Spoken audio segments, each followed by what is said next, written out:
Welcome everyone to the June PRC meeting. Before we get started, I will go over a few items related to the meeting. So again, this is the June PRC meeting, a hybrid meeting. My name is Marco Rivero. I am the staff liaison to the commission. I would like to remind our attendees that the PRC meeting will be recorded, and that began just a few minutes ago. We ask that commissioners, presenters, and attendees please mute your microphones and turn off your video feeds if you are not speaking. For those attending via telephone, you can mute and unmute your microphones by dialing *6. The chat box will be monitored to address any technical or procedural questions during the meeting, but should not be used for meeting discussion. Commissioners should use the raise your hand function on the top toolbar to be recognized during the commission discussion. Assigned presenters may share their screens using the shared content box above. As way of information, we'll be holding a public comment period. In order to be recognized, please use your raise your hand function, and each public commenter will have up to 3 minutes for public comment. Staff will signal to the speaker once the time is up.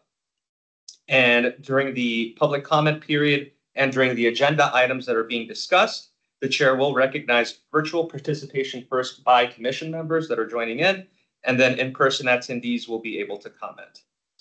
Thank you very much, and I'll turn it over to our chair.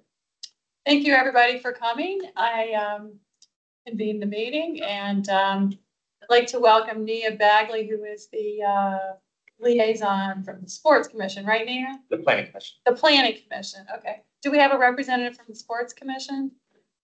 Not now. Okay. So that's the only, go ahead. Lizzie Stowe, I'm with the Sports Commission. I'm here. Lizzie, okay, perfect. Thank you, Lizzie. Thank you, Nia, for being here. That's the only commissioners I see on the. Can you mute me again? Oh. Is it, there you go. Yes, okay. Okay, all good. Thank you. Okay, so we have a quorum, and thank you, Marco, for that. The first item of business is to consideration of the minutes, which Marco passed out, minutes from the May meeting. Is there any discussion? Hearing none, the minutes passed by silent acclamation. Let's see, now it's time for public comment. Do we have any public comment? I don't have any that were signed up, but if there's any online that would like to comment, please let us know. I would like to, I don't see any hands. Yep. I would like to indicate for the record that we had a letter from Eco Action Arlington supporting the county's deer management program. And it's a very thoughtful letter. I commend you to read it. It's based on the facts. Thank you. All right. The next item on the agenda is the landscape reference guide. And we have Brett Wallace here joining us from CPHD. Hi, good evening, everyone. Thanks for having me. My name is Brett Wallace. I'm with the Planning Division and the Urban Design Group. Also joined by Laura Schaub on my team, who's responsible for reviewing the landscape plans, both pre and post county board approval. And so we're here tonight to provide a really brief update. Staff is currently updating the reference guide to the Arlington County landscape standards. For those of you who are not familiar, the landscape standards reference guide was a document that was originally created back in 2005, really to serve as an all-in-one document, a compendium of county landscape policies and guidelines, so that applicants and landscape architects who are preparing landscape plans didn't have to go to multiple websites or resources to find what they needed to prepare landscape plans. So this is really like an all-in-one document to help with applicants in preparing landscape and tree preservation plans. The last update to the standards or the reference guide was back in 2017. So we're looking at making a refresh to the document, and I'll go over some of those updates in a moment. And again, this is a document that's used by applicants both pre and post county board approval in preparing landscape and tree preservation plans. it's an update, so we're going to be updating a lot of the graphics and some of the images. There's no new policy updates, so again, we're only going to include new references to new policies and regulations that have been updated since 2017. So this is really just a refresh to the document, which is also an administrative document, so it does not need county board action or approval. So this is a document that staff just periodically updates every few years to stay current with current policies and regulations. So we're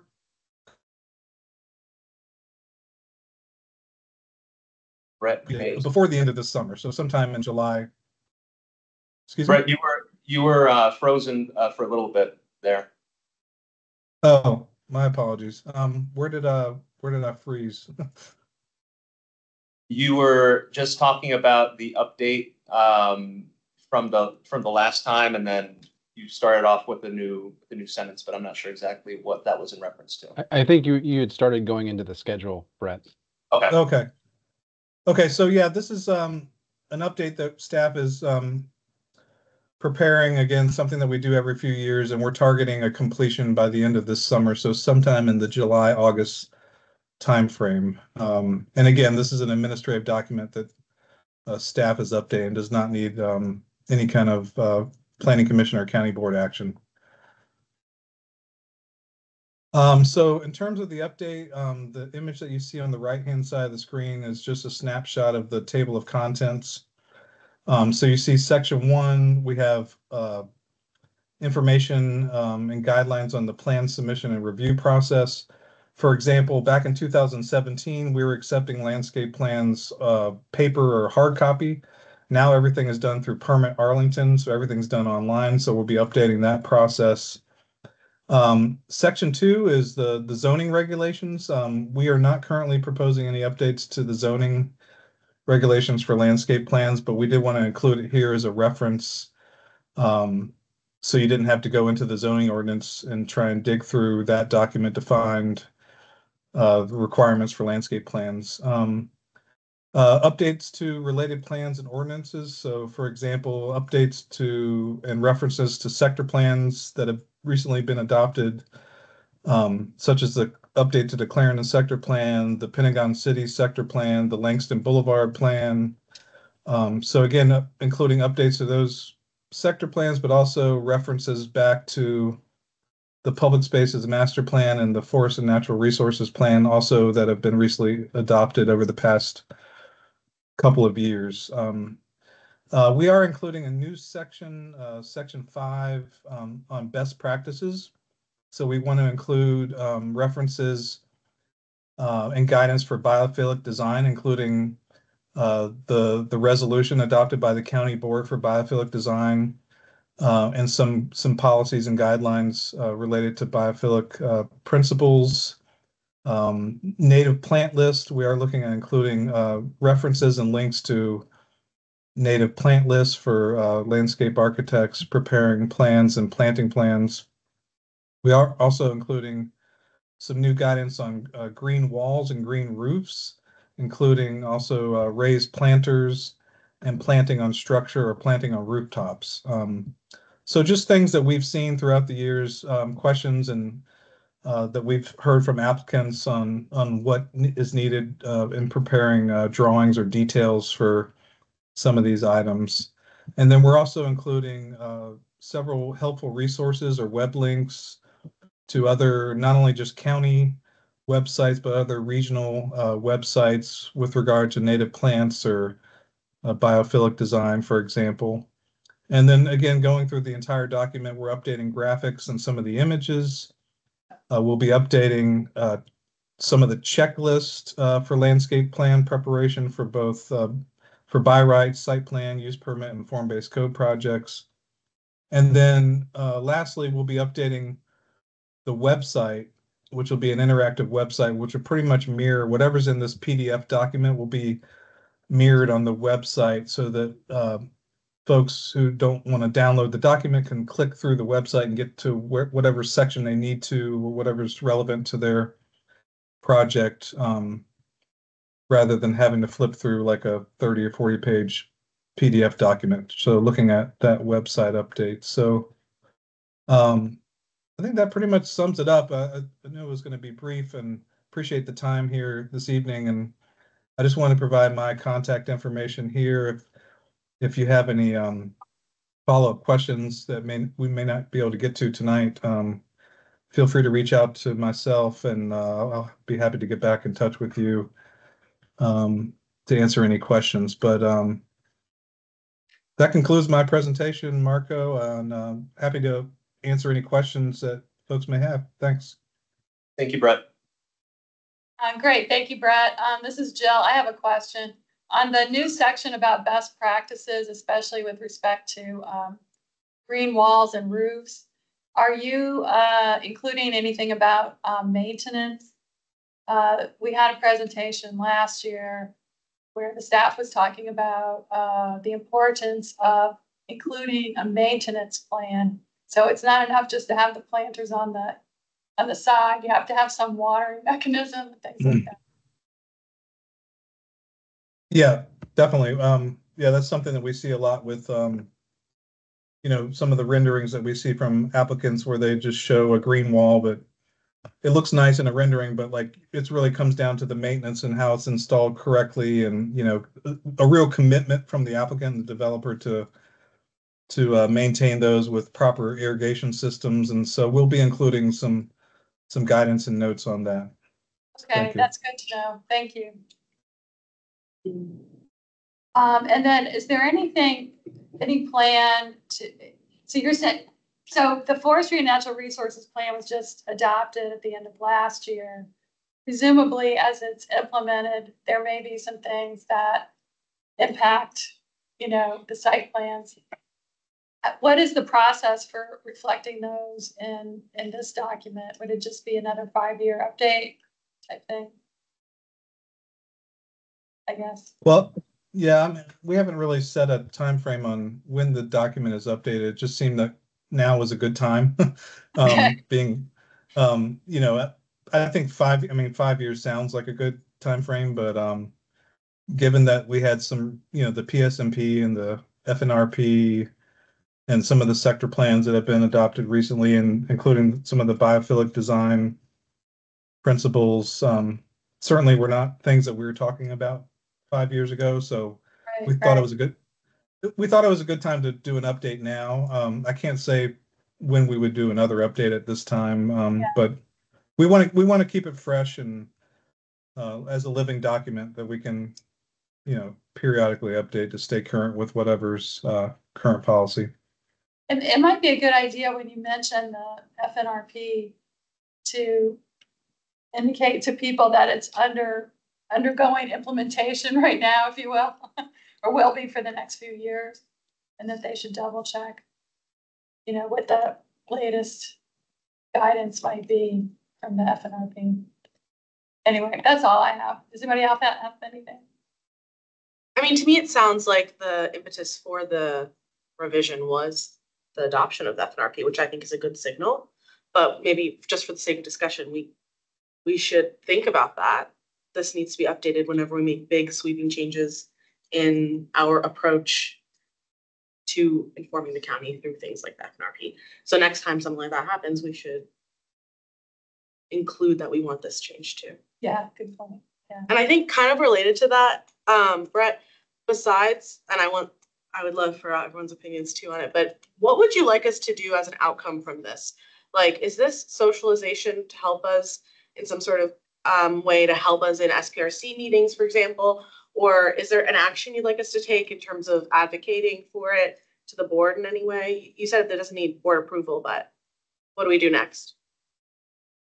Yeah, I think this is really just for your awareness. I mean, again, I'm not sure how many people were even familiar with the document. Right. Again, like I said earlier, it's mainly used by applicants and landscape architects and civil engineers in preparation of these plans. Not that it can't be used by residents in the community as well, but just making sure that the commissions are aware that it exists and that it does have a lot of good information in it, and encouraging future applicants that come before the commission to to refer to it in preparation of plans, I think would be extremely helpful if you were to, kind of push that material for staff and, encourage others to look at it.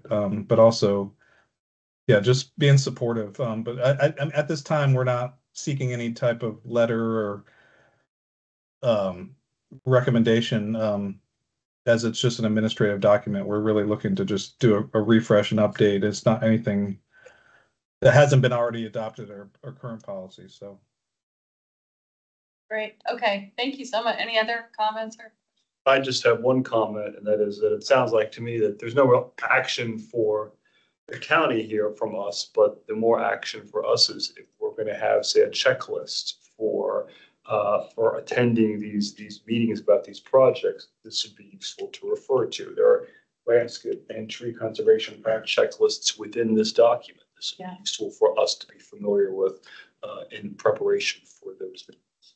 It's like knowing the logo of what they're saying at these meetings, like the Lingo. Sorry, the lingo. Did I say logo? Yeah, and having that insider information to have. How do we translate our biophilic principles into these landscape actual elements? Yeah. Yeah, I agree. Anything else?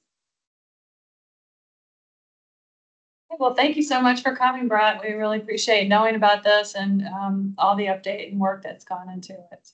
We'll look for. Will we get informed when it's final? Have it up on the website. Maybe. Yeah, we'll probably send out an update, including an update to the updated website through our communications department. Whether that's I'll need to check back with them and get back to you, but we'll certainly put out some type of a blast to let people know of the update. So, but yeah, stay tuned. All right. Okay. Thank you so much. Okay. Thank you. Have a good evening. You too. Thanks. Okay. The next item on the agenda is the Barcroft Master Financing and Development Plan. We have some guests. Where do you want us? I think there. I think at the end of there. Is that okay? And we also have Olivia Sontag from CPHD who is on the call. Hi, good evening. Let's see. I'm not seeing my presentation pop up yet. Is anyone else seeing it? It is on. Yep. Give me a second because I can't see it.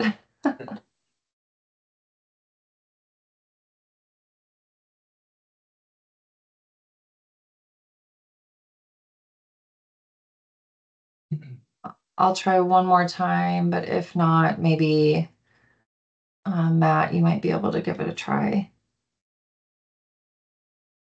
Other people able to see it?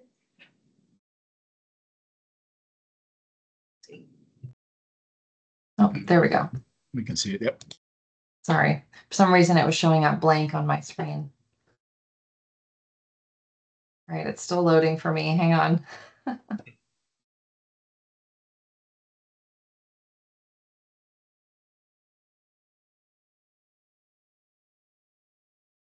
All right. So good evening. My name is Olivia Sontag with the Arlington County Planning Division. I'm joined by a couple of my colleagues this evening who will also be helping to present. Matt Matuzik from the Planning Division is on the call. And then I believe Melissa Danowski from our Housing Division. And let's see, is anyone else on the call? Laura Schaub, who's been helping out. Brett Wallace has also been assisting us with this project. So we're all available to help assist with questions. And then mid-presentation, we will have the applicant cover a few of their exhibits that are part of their proposal. So we'll go through again the background, some of the land use process that's occurred during this first half of the year, cover some of the master financing and development plan land use elements that are proposed, Again, the applicant will cover the Jared Lynch site redevelopment plan. Matt will jump in and cover some policy recommendations, and then our next phase of analysis for the site. So just a quick kind of reminder of the boundaries of this site. We've got Columbia Pike to the north here, South 4 Mile Run on the west side, George Mason on the east, and then it also includes this tail area down here just south of George Mason, as well as the site just across George Mason. It's the Penske truck rental site.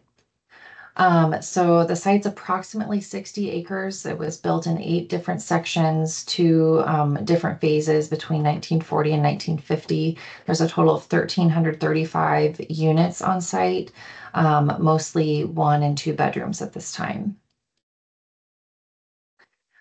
So the site was listed for sale in 2021, risking displacement of many residents. So the county and Amazon provided a loan to Jared Lynch Real Estate Partners to purchase the property. And as a result of that acquisition, the affordability of all of the 1,335 units was preserved for 99 years, up to 60% AMI. So no displacement of existing residents. Additionally, rents were frozen in 2022 for residents living at the property. And then annual increases, which started in 2023, are capped at 3%, up to a maximum of 60% AMI. And then as of December of 2023, Jared Lynch and the county have agreed to meet some of those deeper affordability needs on the site and deliver at least 10% of the units as affordable to households earning up to 30% AMI. And then while some of this long-term planning continues for the site, Jared Lynch has advanced 4 renovation use permits that are located within the existing conservation area on the site. So those are areas that are not proposed for redevelopment. You can see the 4 different renovation use permits here outlined in blue on the screen. It totals about 15 buildings and over 350 units. So these renovated units will get delivered kind of in the nearer term and include a lot of really wonderful upgrades for residents, like in-unit washer dryers, renovated kitchens and bathrooms, new mechanical systems, repaired and replaced roofs, outdoor amenity areas, and then where feasible, type A accessible units and ADA parking. So bringing us back to some of our objectives for this land use process, following the December 2023 approval of the financing plan, we wanted to build upon and update the vision for the neighborhoods area plan, which was adopted in 2012, and the Columbia Pike Initiative Revitalization Plan, which was adopted in 2005. Again, updating these documents to support the financing plan, but also incorporate some of the additional site analysis and information that's been provided by Jared Lynch since the acquisition. And then a second objective was to explore existing and new tools to ensure the updated vision and commitments are clearly documented and can be successfully implemented as part of a phased strategy. So moving on to the land use process, which began in January of this year. It included forming a working group to assist the county in reviewing the proposed site redevelopment plan.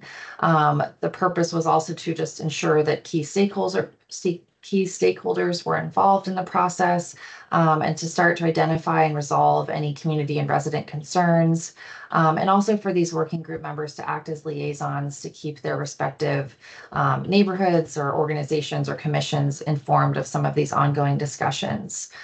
So these members represented 25 different civic associations, commissions, committees of the county and community organizations. You can see the different groups on the screen here, as well as some of the staff that were involved in this kind of behind the scenes review process and preparing for some of these working group meetings. So here you can see our kind of engagement, some of our engagement to date. We started again with some guidance from the county board back in January, held our kickoff meeting with the working group, and then embarked on kind of a series of meetings with the working group covering 4 specific topics. The first of which was to look at the existing or the conservation area limits and the redevelopment areas.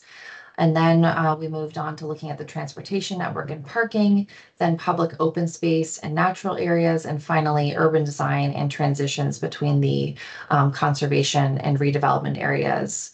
We had a final meeting on May 13th, just to gather, again, all of the input from the working group members. And then in between those dates, we had a couple opportunities for public engagement, both through an online feedback form and some pop-up events, February through April of this year, as well as an open house for residents and the broader community that was held at the Barcroft Apartments leasing office. So this shows some additional engagement that's occurred since that May 13th meeting, including we just visited in these last couple of weeks the Long Range Planning Committee, the Form-Based Code Advisory Working Group, the Historic Affairs and Landmark Review Board, and here we are this evening at Parks and Rec. We'll be visiting the Transportation Commission and the Forestry and Natural Resources Commission this Thursday. So these are the 3 actions that we're bringing to the county board in July for their consideration. The first is to adopt those addendums to the 2012 Neighborhoods Area Plan and the 2005 Revitalization Plan. We also want to authorize, ask the county board to authorize advertisement of amendments to the GLUP and the MTP as a result of some of these updates that we're proposing to the Neighborhoods Area Plan and the Revitalization Plan. And then we would bring those for final consideration to the board in January of 2025. And then the board will also be asked to take action on the Jared Lynch Master Financing and Development Plan. So this slide helps to explain generally what the MFDP includes, the Master Finance and Development Plan. So due to the level of investment and the magnitude of development and some of the renovation that was occurring on the site, as well as the need for a multi-year phasing plan, it was determined that an MFDP would serve as a tool to document the affordable housing financing plan, the phasing plan, and the vision for site redevelopment. Amendments to the form-based codes in the second half of the year will implement much of this vision established in the MFDP. So again, the affordable housing financing plan, it includes how the county loans will be repaid and some of those additional commitments to rent stabilization. And then the site redevelopment plan, again, just details how the site will be portions will be preserved and other portions that'll see redevelopment, where those streets, parks, and other new pathways will be proposed, as well as additional documentation of things like tree canopy targets and other site-wide improvements. And then again, that third leg is the phasing plan, which again outlines how the property will be renovated or redeveloped, as well as the process for the on-site resident relocation. And again, these are kind of the 4 topic areas that the working group covered, and the MFDP site redevelopment plan chapter is generally organized to cover all 4 of these topics. So I won't read these, but these are some of the planning principles that the working group established for this updated vision, and these will live in that MFDP document, but again, focused on the 4 different topic areas, and each of these elements focused on, beyond the affordability commitment, what other elements were kind of most important to guide redevelopment and preservation on the Barcroft property. And then again, how does the MFDP relate to these other mechanisms? The MFDP is Jared Lynch's kind of vision for the property, where needed, that vision will be implemented, and Matt will show you some of our recommendations in just a few slides, but into the Neighborhoods Area Plan and the Columbia Pike Revitalization Plan. And then again, we're also asking to request advertisement of those subsequent updates to the General Land Use Plan and the Master Transportation Plan.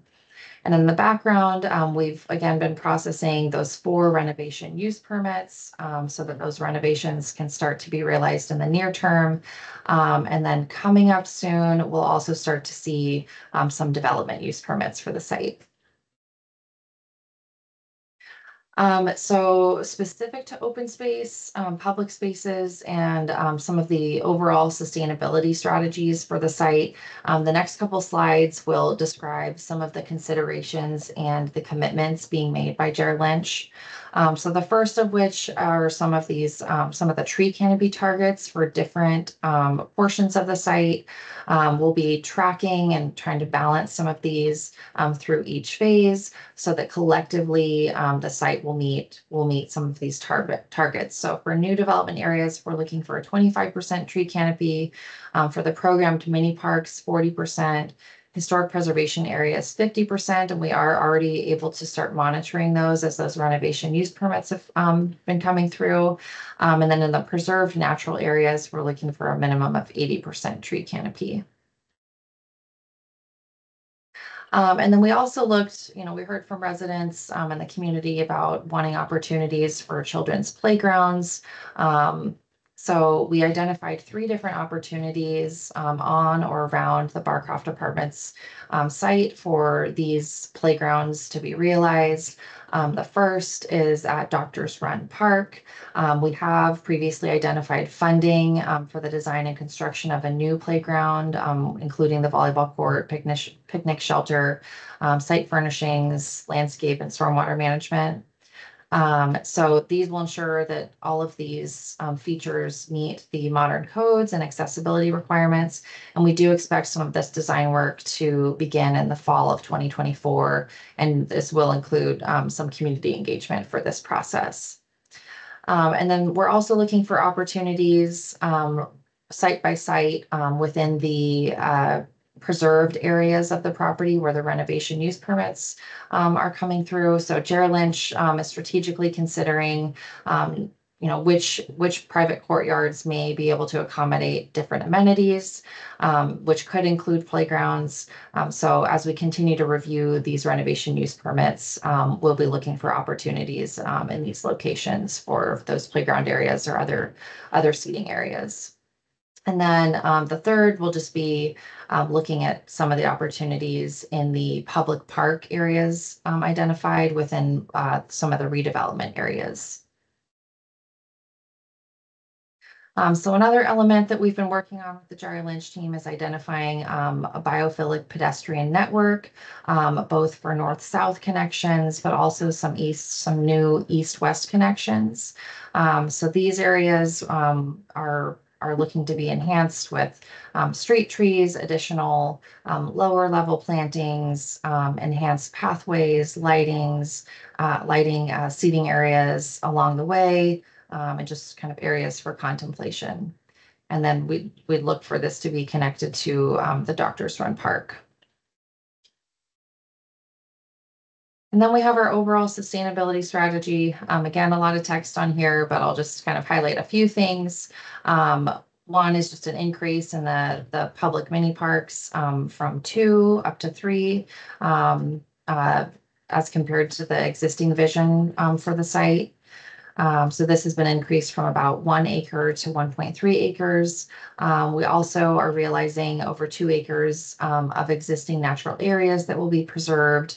The Resident Amenity Center will have a central open space for residents. And then in the conservation areas where buildings will be preserved, we're looking for trees to be preserved to the maximum extent feasible, especially in those some of those private courtyards.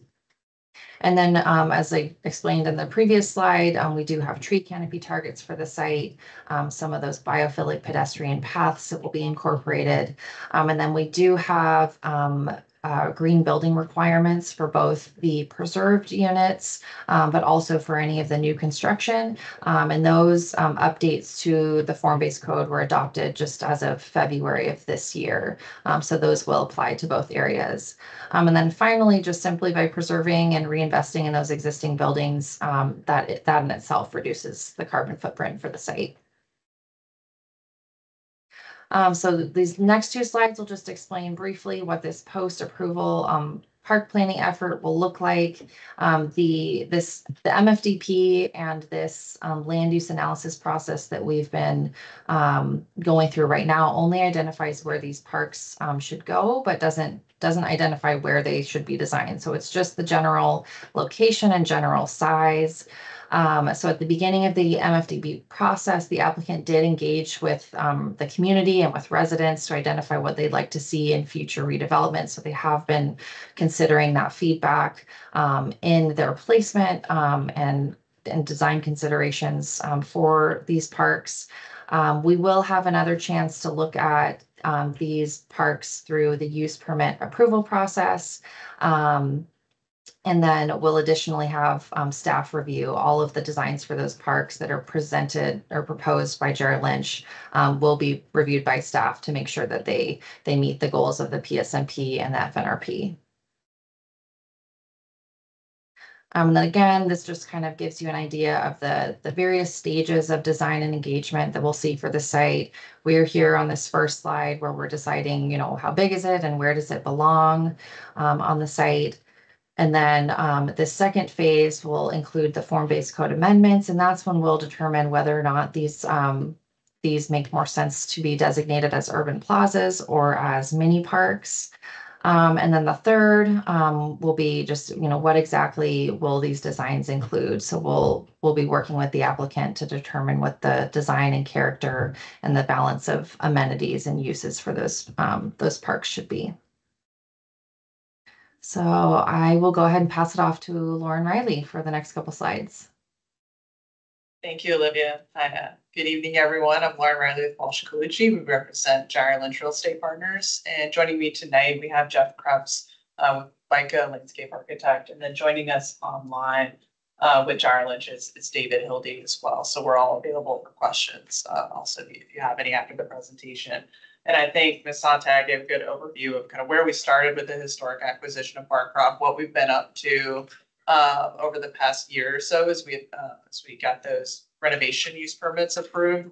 And while in the background, we worked on the master finance development plan, and then got further into that with those working group meetings over the past several months. And I think our team is quite pleased with the outcome of the working group process. We received some really good feedback from folks, especially folks, representatives from your Parks and Rec Commission who attended monthly, and we've been able to take all of that feedback that we received, implement it in our revised plan. We think we've been responsive to the concerns and the issues raised, especially with regard to parks. A lot of what we focused on in some of the meetings is really the size and the location of the parks, and that process really influenced the revisions that you all see here today. And so I'll just quickly go through some of the key elements to our proposed MFDP, and then again, we're available for questions later. So these slides here are really meant to show you, how we get to the proposed redevelopment nodes and Barcroft. So a lot of that is influenced, by things like topography, but mostly influenced by the conservation area limits. So that area in that kind of highlighter green color in the center is what's known as the conservation area in the neighborhood's form-based code. And this is where buildings are expected to be preserved from a historic perspective, as well as preserve those affordable units that exist within those buildings. And so the original plan, all the green area were areas where the buildings were to remain, and then the blue areas and kind of the white areas out on the edges were areas where redevelopment was permitted. So we started there as our starting point for where to locate new development, park and public parks within that new development. We're proposing just a couple of changes to the conservation area. Those areas hatched in purple, kind of in the center of the site. We're proposing to bring those buildings back into the conservation area and preserve them to keep that historic Barcroft gateway in the center of the site. And then on the right-hand side where you have the black hatched areas, that's where we're taking those buildings out of the conservation area to accommodate new development, as well as that 12th Street main east-west connection through the site and its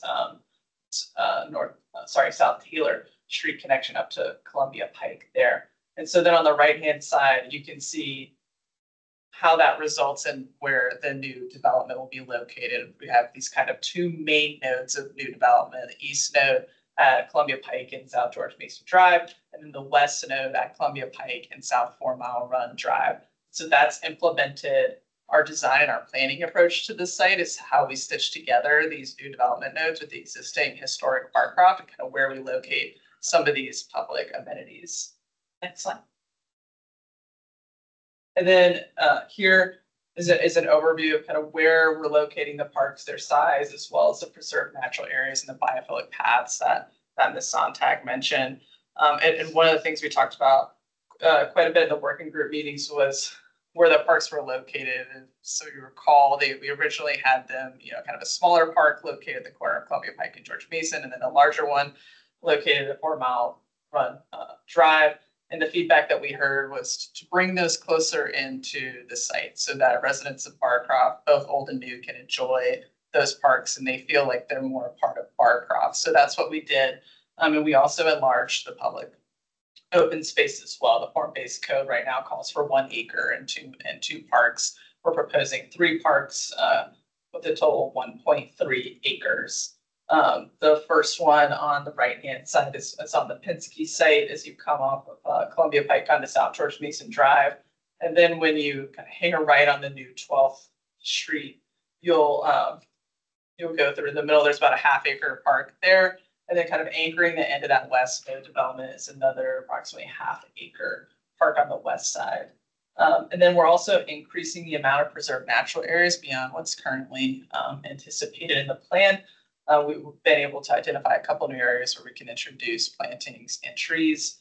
And then Ms. Sontag went over the biophilic paths that we're able to create here, utilizing some existing pathways as well as creating new ones to provide this really unique experience of Barcroft, to kind of bring people closer to nature and have a couple different paths as they walk through to connect them to new Barcroft and kind of old Barcroft as well. Next slide.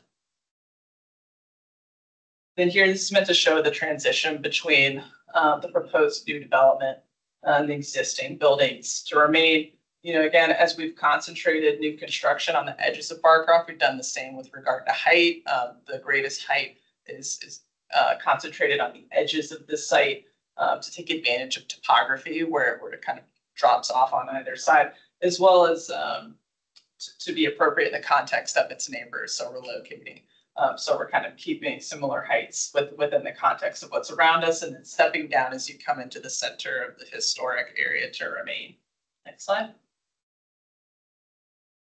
And then lastly, these are some illustrative, very high level renderings of what development on the site might look like at the end of the day. We know it's pretty difficult to imagine some of this stuff just in the 2D drawing. So this is our effort at kind of showing what massing and the layout might look like. Of course, with each use permit, you'll have a more refined design, architecture, footprints, things like that. But this is just some illustrative drawings to show you what might be here in the future. And I think that's the end of our presentation. Again, we're available for questions if you all have any. Great. At this point, I'd like to hand the meeting over to Nelson, who's been the PRC representative to kind of lead our discussion. I think staff had a couple more. Oh, sorry. Slides. Matt, did you have a few more? Go ahead. It's a never-ending presentation. We apologize. We're almost there, though, and I'll go real quick.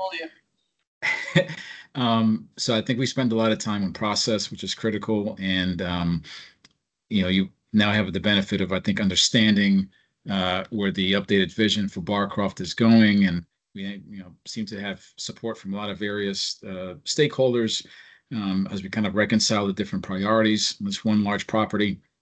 But as we do that, we also have to return to a lot of the policies that were used historically to document that vision and allow us to revisit it every time development applications or preservation applications are submitted, either here on this property or throughout the corridor. So in the last few months, what we've been able to do is revisit both the specific policies that were drafted to guide Barcroft in a more detailed way, but also the more general policies that apply countywide, but are still used to inform these type of decisions everywhere, whether it's Columbia Pike or other corridors. And what you'll see here is that the items that are listed here in blue, the first four, are specific enough that through this process, we've confirmed they need to be updated now that we are heading in a slightly different direction for Barcroft. And the other items that are in black below are general enough where we've actually used them to inform and update the proposal for Barcroft without the need to actually update the policies themselves. So they remain valid and continue to inform this process and subsequent steps that we're going to have to get into. So next few slides just kind of go over those four categories. But before we do that, it's important to kind of highlight, and this is more of a cleaner summary of what we, I think, mentioned earlier, kind of a theme by theme analysis of what that earlier vision was anticipating to deliver on Barcroft and where we are now. And kind of doing that across various categories that you can see here on the screen, the number of units that are preserved, the affordability, the open space, the preserved areas, the tree canopy targets. So I think it's helpful to kind of see some of these small wins along the way as we have built upon, but also improved the expectations now for Barcroft moving forward. And we really view this, for many of these filters, as a huge success story, given that we've been able to, in a pretty short amount of time, kind of reconcile a decade-old vision for the property with a lot of updates and policy changes that have happened since then. So just real quick, on the next slide, you can see one of those policies dates back all the way to 2005, and it really just speaks to those two corners of the property on George Mason and 4 Mile Run. So kind of the remaining portions of the commercial nodes that are there surrounding the actual apartments themselves. We're using this opportunity to incorporate those corners into the larger site and make sure that moving forward, whether it's those corners or the rest of the property, they're speaking the same language, they're being referred to in the same document. So from that earlier commercial study in 2005, we're going to be extracting those corners and putting them into the later document, which is on the next slide. And that's the neighborhoods area plan that we have adopted for the residential properties in 2012. So you can see here those same corners kind of whited out because they were not provided guidance for. But we're now going to be incorporating them in here and also doing so across several different spectrums that deal with land use, heights, building locations, transportation network, and the open space network. So just to give you a flavor of what that looks like, the next two slides get into kind of the distribution of building heights and massing, and how on the left-hand side, that vision established that environment in 2012. And on the right side, how we are now beginning to update those maps to reflect the incorporation of the commercial corners and also the revised vision for Barcroft that J.R. Lynch has submitted, and we had a chance to finally review.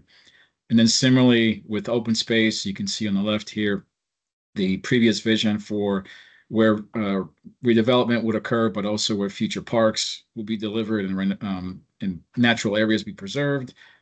Some things have shifted around, but you can kind of start to track the different legend items on the right-hand side in terms of where we are and the reconciliation that's happening with both plans. And then finally, beyond the two very specific plans that speak to Barcroft, a lot of the information that we have covered also lives in the general land use plan and the master transportation plan. So as we have come to a place where we can actually make recommendations, those also have to carry forward and make sure that all of these documents speak the same language and reflect the same guidance. So subtle adjustments here to the street network and the preservation limits will occur, as well as the bicycle facilities. And then now that we are concluding more of the visioning aspect of the analysis, we are beginning to queue up the second half of the year, which would have us dive a little deeper into the details and really begin to implement this new vision by updating the form-based code documents, which are part of our zoning ordinance, and make sure that the very detailed cross sections and text and zoning regulations and minimum standards, they all reflect the various map updates that we just looked at. And there'll be a separate review process for that. And we'll be visiting various public stakeholders that are typically involved in those review processes. And as we do that, we are also anticipating to begin reviewing the first new construction application. Now that we had a chance to review several renovation ones, we are now, with this updated vision, having the benefit and clarity to start looking at new construction and be in a position to review those submissions. The other thing that's on the next slide that will occupy a lot of our time in the second half of the year involves Doctor's Run. So we are now in the southern portion of the property between George Mason and Fulmire Run. And there is some additional modeling and analysis that's ahead of us to really reach firm conclusions of what the opportunities might be and what the challenges are that we need to address.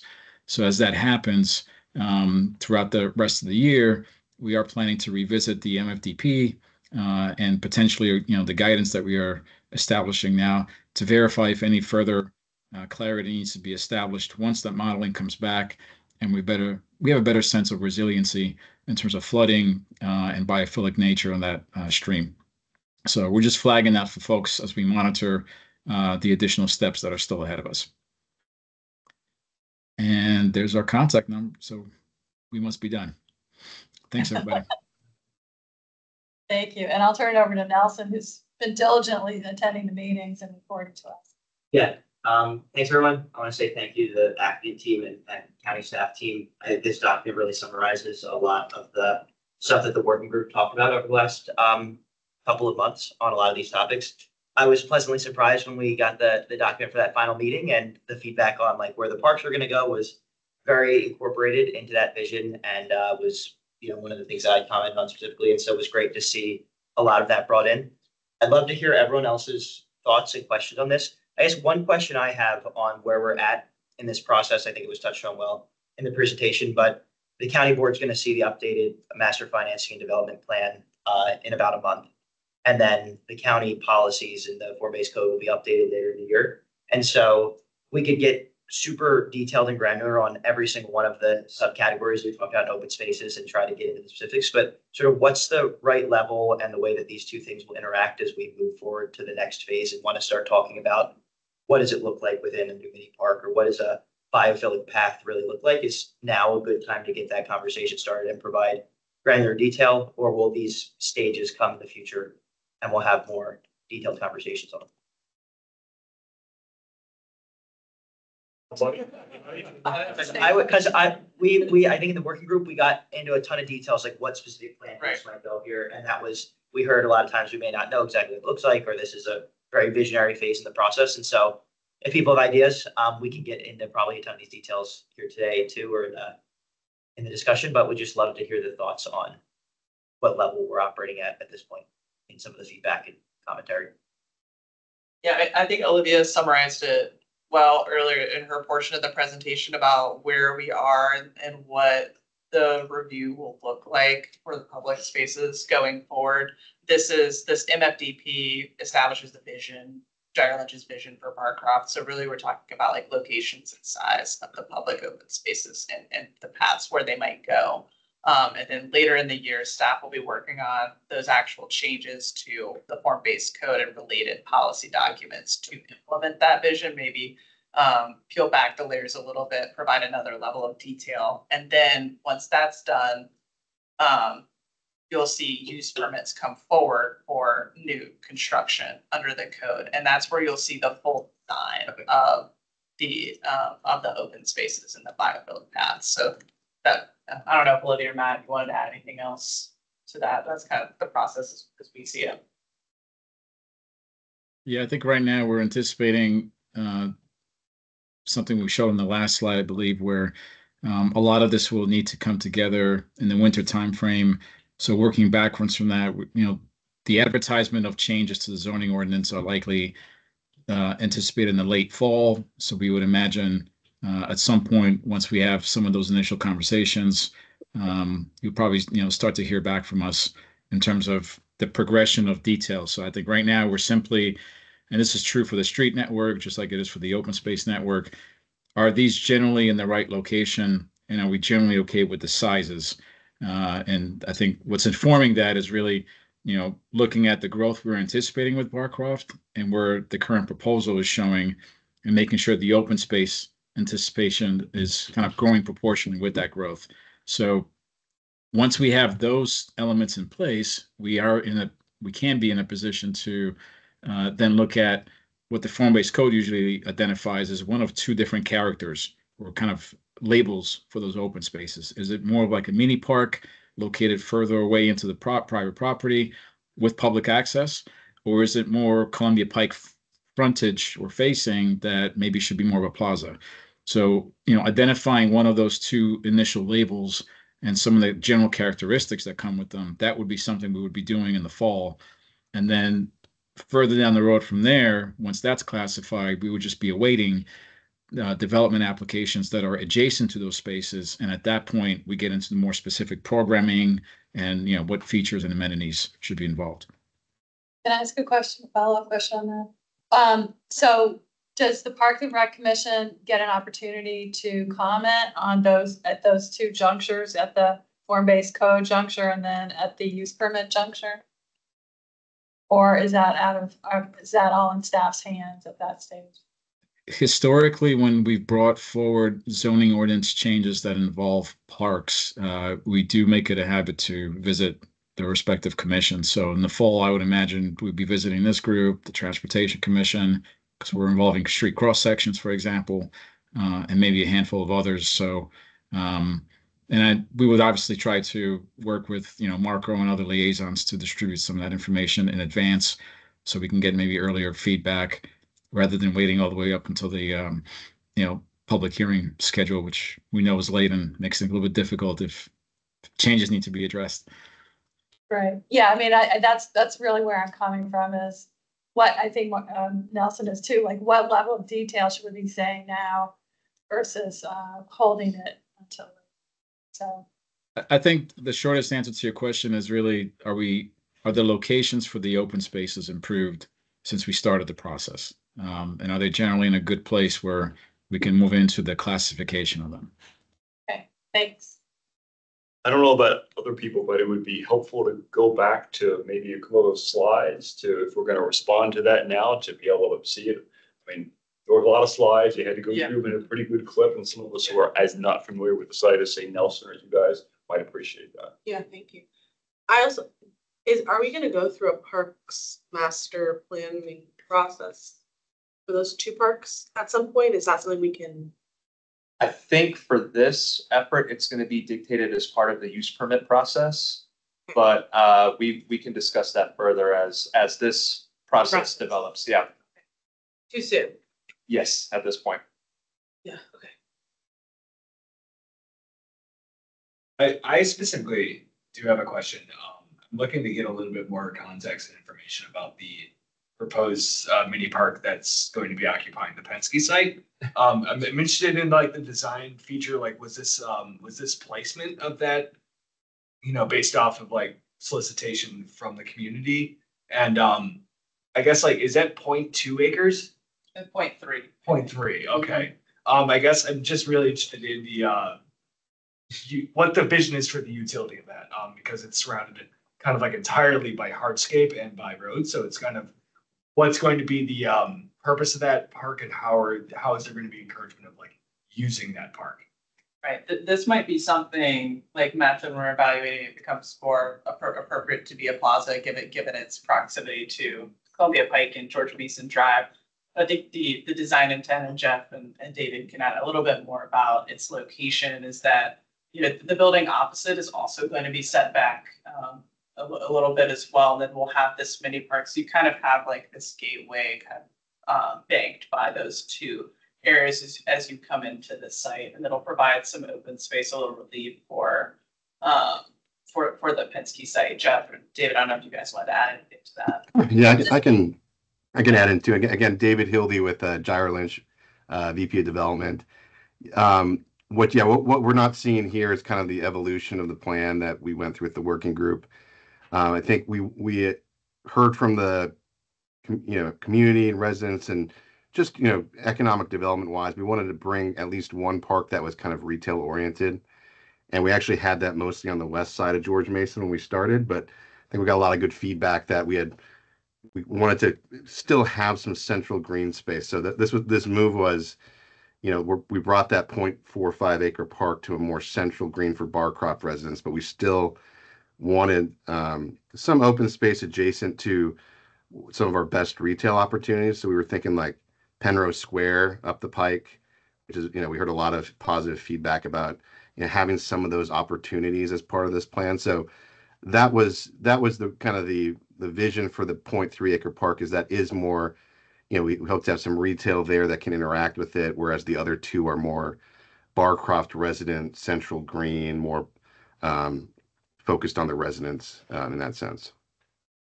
So is the greenway, the green line that's going along the street, is that pedestrian only or bicycle and pedestrian, or is it also cars? It'll be a combination of those. Some areas will be pedestrian only. Okay. Like for instance, where you're coming off right there where Olivia has her mouse, that is going to be pedestrian only, but then it connects you to sidewalks on South Thomas and along 12th Street. And so 12th Street, the vision for that will be kind of the main east-west connection for vehicles, bicycles, and pedestrians, and they'll kind of have their own portions of that streetscape to themselves. So they'll have a sidewalk there, bike lanes, and vehicular lanes as well. So will that be an enhancement? I mean, there'll be some interaction between that tiny little park and the greenway? Yeah, you'll be able to get to all the parks kind of through the biophilic paths, and it's like, except for a little bit on George Mason. How much acreage is there on the site now of natural areas, existing natural areas? I think, let me see, it's a little complicated because there's a portion that was lost due to a slope failure on the southern end of the site that we've been able to reincorporate and enlarge. So that 0.52 that's in the dark green there has been enlarged. And then what you're seeing in the light green are areas that are already anticipated for preservation in Barcroft, and then the dark green are areas where we've added them. So sorry, I don't have the exact number on hand about the amount of space that we've added, but it might be close to an acre. Okay, so do you anticipate any loss of existing natural areas? We will be losing some, and I don't think we have an exhibit that shows this, about where the original outline of preserved natural area in the form-based code. It kind of overlaps with an area proposed for redevelopment. So there is a little piece, I can use my pen here, at the corner of South Thomas and 4 Mile Run Drive, where this was kind of supposed to extend a little bit into this area that we're losing, but it was already in conflict with the form-based code as redevelopment was envisioned there. So that area will be removed, and then everything else will either remain the same or be added. What's the existing tree canopy coverage now before this starts? At kind of the starting on over the entirety of the whole site. I don't know that the entirety has been calculated, but it's well over 50%. I mean, it's been out there. It's substantial. Defining characteristic of the very large canopy trees. We'd seen during part of the work group session, this might have been outdated, but we saw a screenshot of the county tree canopy thing, and I think it actually had it at like 31% across the entire site. Seemed a little low to me as well, just being familiar with it. Yeah, that does seem low. So that was in one of the work group things, and I'd noted that.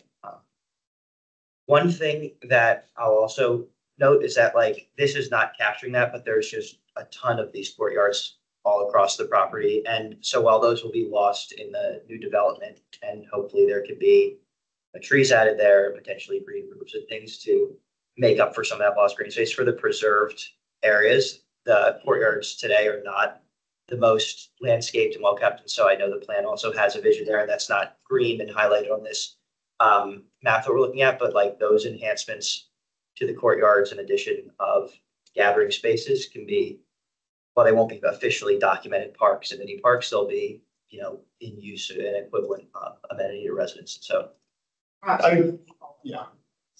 yeah. And that's something that the total area and the net change in that is something that we haven't necessarily seen, but that's just something that I know is planned as well. That's not shown here. Is those will be great amenity spaces as well. Right. I think those are primarily sort of, building focused for the immediate community around those. And they're largely just amenity driven outdoor spaces for commuting dining and those kinds of things. So it's certainly not active recreation, although the preservation of some of those open lawn areas is also one of the key things we're trying to do as well. So it's balancing tree canopy, open lawn area, and a lot of things happening. But as each of those use permit comes through, then staff gets a chance to weigh in on those open spaces, the little amenity changes as we go through.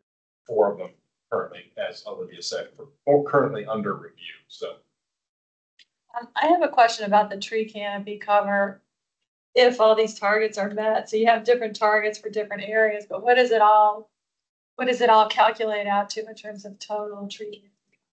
So that's the goal, right? Is at the end of the day, we're trying to get to 50% canopy coverage within the preservation areas.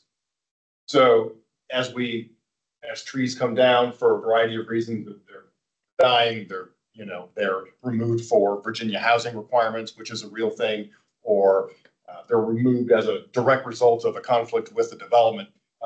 As those come down, we have to do a calculation, right, to replace those. But then also, to the extent that we can, in an effort to hit the target, we'll provide additional landscaping as well. And so as each of these comes through, we're doing the first one right now. We're working very closely with the folks in urban forestry to try to document exactly. So it's like piece by piece, exactly how much canopy is there now, how much is being lost for whatever reason being removed, how much is being proposed, and then we get an overall for that piece, what our projected 20-year canopy will be. So as we go through, so we're trying to keep this running tabulation. So at the end of the day, we know, for instance, it'll be a challenge in the redevelopment sites, right? The goal was to hit 25%. It's going to be a challenge to do that, but we hope that we can pick up some of that extra on the rest of Barcroft because there are a lot of opportunities. So that but the goal was to get to 50 in the preservation areas. When you say preservation areas, you mean not the neighborhood conservation areas. Yeah, not new buildings. Right. Yeah. Yeah, that is 25% for the new construction and 40% for the parks. So the entire site will be 50%. That's the goal. Okay. Right. Yeah. That's the goal. That's what I was asking. But is that the goal for 20 years from now? You could, yeah. I mean, yeah. As the what's that? It's like that's the way you. It's the calculation, right? We're allotted a certain square footage for each replacement tree. We just project that out and then add it all up, and that's where we try to get to that coverage for each parcel as it comes through each group of buildings. So is there extra weight given or extra effort given to preserving the existing? There is, yeah. Yes, there is. Absolutely. Yeah. Where we can preserve existing trees, we will. So. Yeah, and then those are much more valuable to the county and to the residents than hoping that a new tree survives through the droughts and everything else that are thrown at it. Right. And then we get an additional bit of credit for providing native planting, which is always our goal. So we're trying to, in this particular case, match the forest community that's out there, right? Their work, because it is a sort of defined, upland oak, acidic oak forest that we're trying to not replicate, but at least be in sort of, I don't know, complement to, right? So that is the goal. And so we get a little bit of bump by using the native trees. So that will all things together will help us get to that 50% target. I guess kind of adjacent to the tree canopy question, you mentioned before there was that section of that southern area that had that slope failure, which is primarily encompasses that preserved natural area. Is there like efforts to stabilize that? Like yes. what is the progress on that so that like a future event doesn't erase like the only area with 80% coverage? We've been working on that since it happened, and it's been a long process. But Jeff, you go on. But we're in the final stages of plan review for that piece of which really is that chunk, right? That right there, the entirety of that slope slid down the hill and crushed the garages down below. So there is a plan in place that's being reviewed to basically they have to rebuild the parking lot at the top of the hill, put a big retaining wall in, and then stabilize the slope. And then at the bottom of the hill, we're going to be reconstructing basically the parking lot at the bottom of the hill as well. So that's the plan. That's being replanted as a meadow at this point because we can't get the uncompacted soil depth on top of this reconstructed soil to support full tree growth. So the county's been working with us very closely, and we can meet our stormwater requirements by planting it as a meadow. And then over time, working with Gyre Lynch has committed to trying to establish some trees on that slope, but not count them toward our canopy goals. They just want to try to get it to come back. But what we have heard from the geotechnical engineer and working with staff, there are certain incompatibilities. So we're going to do what we can there, but we'll certainly get a meadow established, and then we'll just try to get plants, trees in the other areas that are kind of highlighted in dark green. Those other dark, those sort of vertical lines there. Those are areas that we've identified as places where we can begin to infill and replenish that canopy. So what is, when you said stabilize the slope, I mean, what method are you using to stabilize it? well, what they're basically doing, simply put, is they're going to scrape off all the soil that has slid and basically just whatever is left that hasn't been disturbed, that's stable soil that hasn't been touched. They're just going to leave it in place, and that's it. Build the wall, and that's it. You know, and so that's, we're going to put back in, I think they're going to put in about 8 inches of soil that they can compact minimally, right, on top of that, that will support the meadow growth, the meadow grass growth. But that's it. So that a lot of that soil is going to just be removed. So do we have a diagnosis for what caused the slope failure?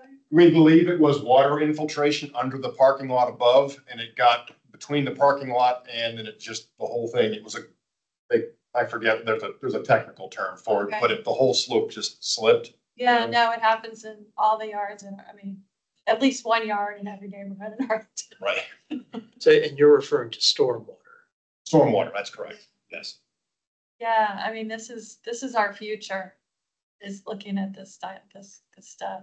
Right. What was recommended for my property was long rooted grasses, for what it's worth. Yeah, and that's what this, you know, the meadow grass will fulfill that sort of same sort of role. But the idea is just now that, you know, the slope won't be, right now, if you've been out there, it's very steep up from parking lot to parking lot. It's now going to be like this with a big wall in the back to hold the parking lot up, and then the slope will be shallower. So would it be a shallower slope? Much shallower slope. Okay, Yes. that's kind Yeah. Is there any effort to capture the stormwater coming from a higher elevation? There is. Yeah, that's part of this whole design, is to basically intercept all that water that's coming from the back of this building, right? This actually, there's a lot of water that comes this direction. So there's a whole stormwater management plan in place as part of that wall design to intercept that water before it gets to the wall and divert it to safer places. So, yeah. And is that separate from the additional work that'll be done on the Doctor's Run? Completely separate. Yes, that's underway now. So as soon as that happened, our team jumped on it and started working on plans to stabilize that slope and replant it. And the Doctor's Run analysis will be something that we continue to look at throughout the fall. Ongoing. Yeah, stormwater is no joke. I know it's all Greek to me. It's going to be very familiar to everybody. We understand it. Oh, Claire.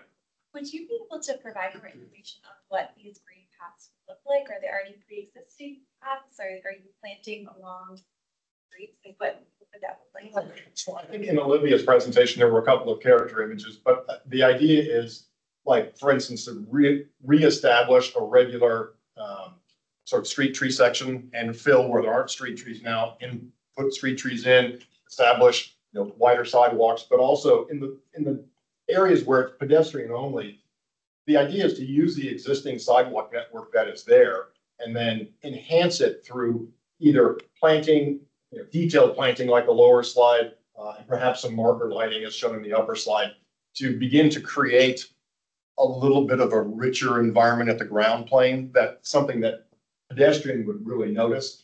And we've talked about some ideas, and then there's benches, you know, places to pause and sit as you go through the site. It's quite hilly, as you know, so places to pause, welcome.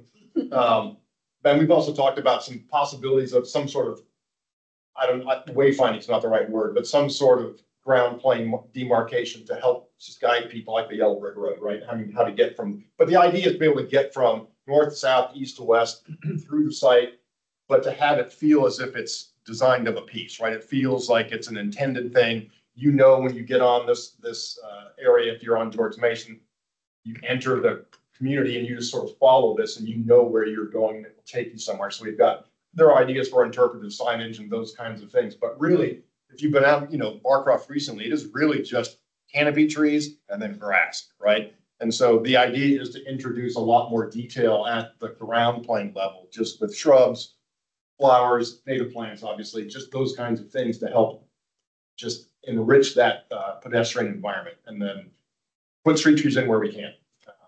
Does that help? Okay. So the lower income housing is towards the south, correct, in that small triangle area, unless I'm. The whole site is affordable. So yeah, with the purchase of Barcroft, all 1335 units are committed affordable units. Yeah, everything in that sort of bright yellow. Including the new buildings, bigger buildings? So the portions of the new buildings will be, some of them will be affordable buildings, and some will be market rate. So what we'll have, there's 1,335 units there today. So some will be removed with to accommodate new construction, and then a portion of those, some of those buildings, we think three right now will be all affordable buildings to get you back to the 1335, and then the remainder might be market rate or some other. Come back to the pathways. What type of material will these pathways be constructed? Right now, we're just intending to use the existing sidewalk network that's out there, so it's concrete sidewalk. It becomes a whole can of worms if we want to replace that. Not only it's for a lot of reasons, it's better to just leave it as the existing concrete and try to enhance what's there. And that's why we kind of kicked around those ideas of doing something, some sort of wayfinding, either on the sidewalk or something to just help elevate the plain concrete to something else. But that is the intent right now. So for instance, like South Thomas Street and 12th Road South, within that biophilic pathway, those streets, you're envisioning that bottom right picture for those streets, right? Largely, yes. And especially it's easier when it's all brand new, right? Because you've got a street, brand new street, putting street trees in, bike lanes, the whole shoot match. You can get a fairly lush planting palette in there. And that's sort of what that would envision. We would hope that we could do something similar even throughout the existing parts of Barcroft as we negotiate our way around existing trees and that kind of stuff. So, is there any vision in mind to kind of adjust the existing road network in there, or is it the road network staying the same and the pedestrian only biophilic pathways are going to be introduced in addition to everything that's there at the moment? I would say there are some minor adjustments to the roadway over on in the west node, and then 12th Street is just being enhanced. Right now, it's just it's parking out there along, so we're enhancing that. The rest of it is just literally pedestrian only. So South Thomas Street, 12th Street, going all the way through, those are vehicular and pedestrian. Then the smaller one that comes from George Mason is intended to be pedestrian only. So, and then that's where we stand now. Do we know the acreage for the proposed preserved natural areas, approximately? Do we have the total here? I might have missed it. I don't think we have the total, so we could add it up. There it is, right there. Yeah. Thank you. So we're trying to match it. It'll be in a slightly different area, but we're trying to match. A question on process. I think it's probably for the staff. You talked about the different policies and everything that the board approves that the property will have to abide by. My question is, the community energy plan is set to be updated. So if and when that's updated, will the update apply? If the application comes in after the update is approved? Does that make sense? Or are they committing to abide by the community energy plan as it exists right now? It's a regular challenge we face. Okay. Yeah. and it's in a perfect world, or I guess imperfect and chaotic, we would just perpetually be, in an active review cycle because something's always being updated, whether it's the MTP or the public spaces master plan, which makes it difficult. But I think what it does in recognition of that, and this is kind of true for sector plans throughout the county and other guiding documents that are very site specific. I think we often have to consider that we have these kind of, points in time documents that have provided guidance for redevelopment and sometimes preservation. And when county-wide initiatives like the energy plan or the green building policy program, when they are revisited, I think part of what they have to consider is how do we make sure that whatever current thinking, new standards, evolved concepts that have been identified and supported, how do we make sure they actually make it all the way down into those additional documents? And sometimes we've been more successful than other times at doing that. Luckily, I think we have great coordination between different departments. So DPR staff, I think, works pretty well with CPHD, and we know where all the documents live and the extent to which I think they have maybe spoken to some of those things. So I think what we would have to wait is to see that process roll out, see what type of engagement they have, and hopefully initially behind the scenes with staff and ultimately in a public hearing, we can kind of see where's the overlap and whether or not what they're working on this year, next year, trigger any necessary updates. To the Gerald Lynch plan. I see. So there's a possibility that the plans for the redevelopment would have to be updated based on the community energy plan or the public spaces master plan changes. I think we're thinking more of our own policy. So like the form-based code, the, neighborhoods area plan, because I would imagine if there is something really meaningful and worthy of being applied throughout the corridor, it's not really a Barcroft issue or something for the MFDP to solve. I think we need to, spend some time and consider, depending on what's being, reviewed and proposed in that particular planning effort, does it lend itself to the way we want to apply the current thinking to other sites on the corridor. We've most recently done that with elevating and raising the standards for sustainability after they've been kind of, dormant for, a decade. And we've collectively done that for the entire corridor, knowing that GBIP and other standards have gone up over time. So it's the form-based codes are regularly updated. So I think if the need arises, we can evaluate it at that point.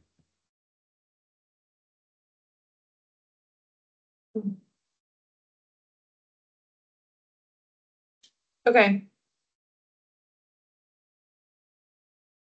Going back to the greenway, the walkways, I kind of, just in my vision, I don't think we touched on this in the group that thought that maybe the paths would be a little bit expanded and then maybe a different material, but it sounds like the plan is to reuse the existing sidewalk, which is it's a fairly narrow sidewalk. So I'm just wondering if there's any potential or thought right now on somehow reusing the structure, the base of the sidewalks there, and thinking of expanding it or anything, or is it really the thinking to keep it that narrow, sort of typical sidewalk? Right now, the thinking is to keep it narrow. As I've mentioned, it opens a whole can of worms when we start talking about widening because our disturbance area goes up, so we trigger a lot of stormwater.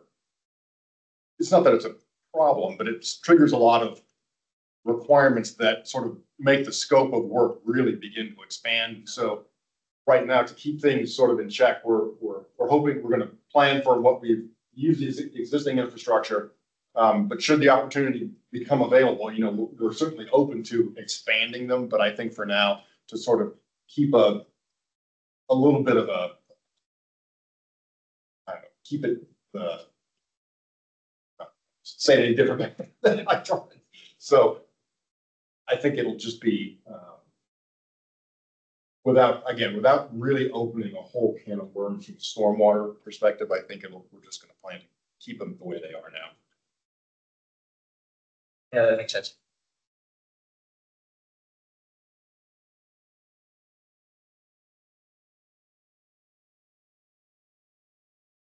Yeah, I guess if there's no additional questions, like I think as we talked about for like the overall vision, like before Barcroft did not have these mini parks, now it will have these mini parks. Before it did not have a fitness center for residents, and that recreation center now it will. And so I think like those at the highest level are really moving in the right direction. It's great to see those. And it was good to get clarity. I'm also looking forward to continuing to engage as parts of this process continue to develop, and we can get into more of the details on some of these things, but I think like it's really a massive step in the right direction on the site, and I'm excited to see it, and I'm really happy at how it shaped up. So thank you. Thanks, we are too. Thank you all. Yeah, thank you all for your time. Yeah, thank you so much. It's a lot of work, and it's gonna be good for Arlington. As evidenced by our long presentation. I'm sure we'll see you again. Yes. And thank you to everyone that's online as well. Yes, thank you so much, everybody, Thank you. for coming. So Nelson, you think we should go ahead and plan on writing a letter? Yeah, I think that'll be important in emphasizing it's a long journey to be on. We want to continue to be involved as these things begin to be implemented, and maybe some of the stuff that we touched on. But as far as this vision goes, being brought to the county board, in a month, we'll want to get the letter together probably pretty quickly. But overall, I think it's really a great improvement. Okay, so you agree, you'll draft up a Yep. letter? And when does it have to be filed at the county? They're gonna bring this on the 20th. The 20th of July. I think the board meetings in July have been switched up a little bit, actually. So I believe now they're on Monday and on Tuesday. So it's July 22nd or July 23rd. So, and we wanted to get to the board a week ahead, Probably. which is the night of our next meeting, a week ahead. So if you could have a schedule in your mind that lets the letter become final on the night of earnings July. I'm actually going out of town on July 7th, so I would love to see the letter before I leave. So, and the process, just to remind everybody, Neil hasn't been here for a while, but we have this new rule about not talking to more than 2 people at once. You can only talk to 1 person on the commission at a time by email, unless you're sending it to everybody, and including Marco. So the process will be Nelson will draft the letter. He will send it to the whole PRC listserv, which we're going to make sure Daniel gets on. Yep. And then Nelson will direct, please send your comments directly to me or something like that. And you can bounce it between the 2 people, and then Nelson will incorporate them and send out the final that we can then discuss, or everybody just agrees to it. Fine. Okay. Sounds good. Okay. Thank you so much for your leadership. Very good Yeah. job. I really appreciate all the detail I had. All right. So, and we're only 5 minutes past schedule. Okay, next up is staff report. Staff reports, yes, sent those earlier on.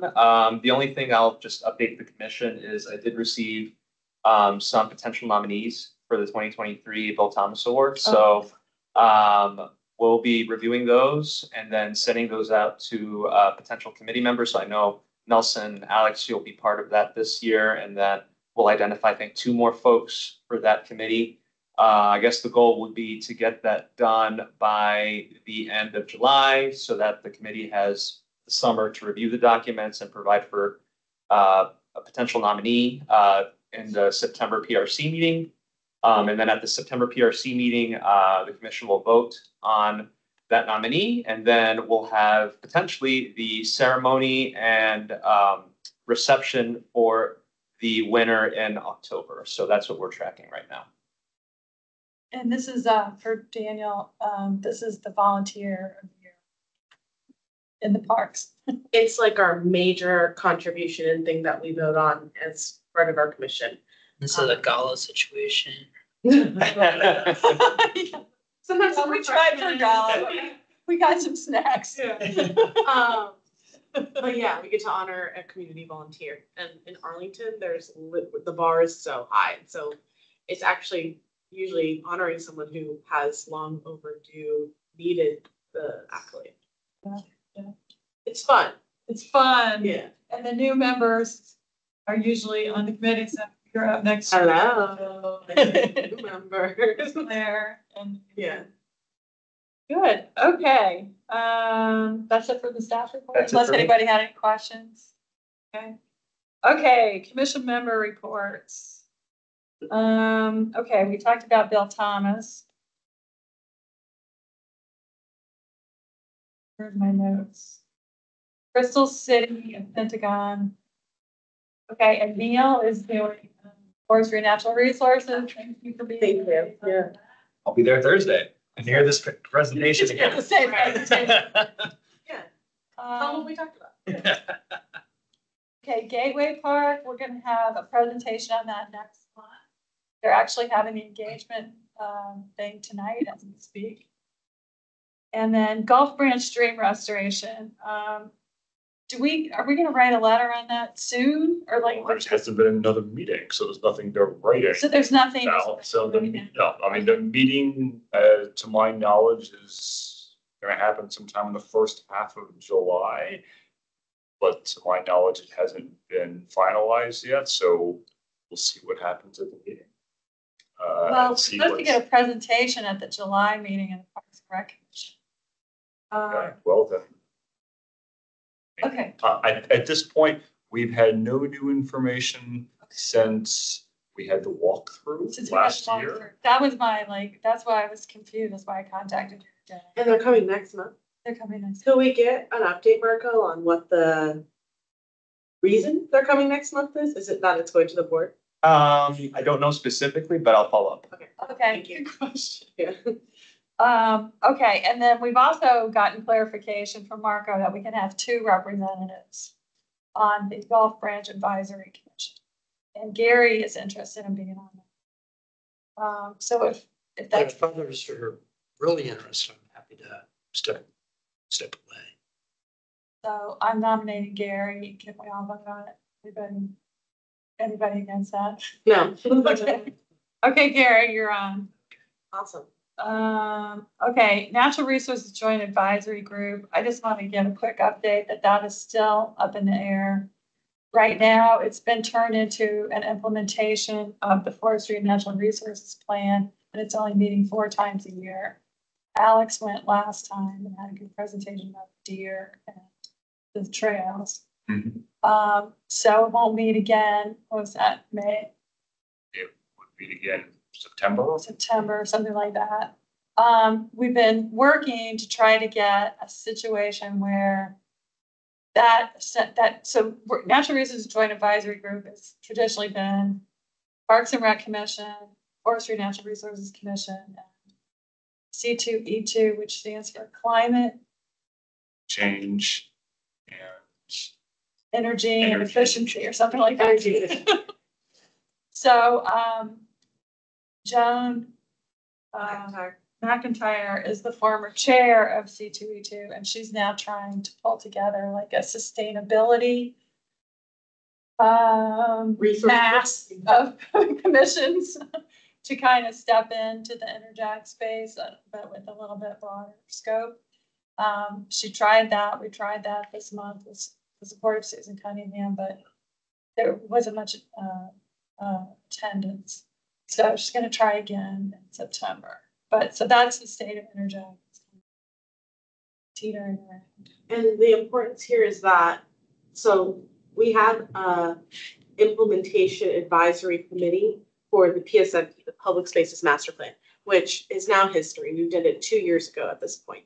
And it's a big set of guidelines that we set out, major goals, huge park acquisition goals over long periods of time.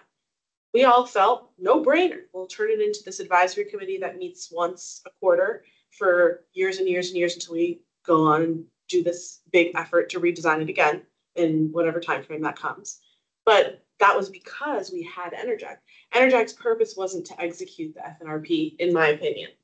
And so we're losing out on, the reason this is important, I think, is that we're losing out on the ability to convene on mutual topics, to cut down on some of these presentations that each of us are getting at different times, and maybe even to talk about like our common ground among those things. It was a place for us to like talk about ideas for letters that we're doing in common and give updates. It was great. Yeah. It was a place, I like to use the word generative. There's a process meeting and then there's a generative. You know, the process meeting is the one where you vote, consider things, and then you vote. The generative meeting is where you exchange ideas. Enerjack did not have any voting at all. So it wasn't an actual body, it was an advisory group.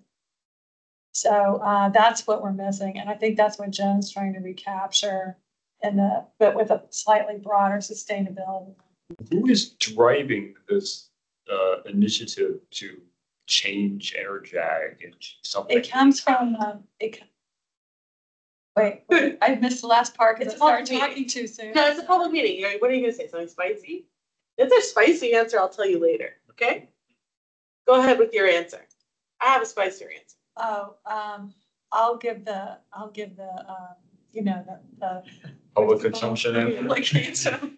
The public answer is that when it was established around 12 years ago, I remember when it was Enerjack was put in place for the purpose of dealing with the forestry and natural resources plan. I say dealing with, I'm not sure if it was to write it, to make it happen or whatever. But anyway, as we all know, it coalesced into something quite a bit broader than that. But now we do have the forestry and natural resources plan, which finally got approved last fall. And now the budget concerns of the Department of Park and Recreation are driving the need to reduce staff time associated staffing Enerjack every single month. And that's where the spicier answer comes in. Is that wait, you're gonna say it anyway? Yeah. That it seems as though there's a concern that like we may be generating new work. And so maybe if we redesign the purpose of the committee to meet on mutual topics, to exchange ideas without any voting, la, la, la, la, and we have a staff person there just as a courtesy, it changes. And I don't know how we could possibly do that with the public meeting rules that we have in 2024, but that is the goal.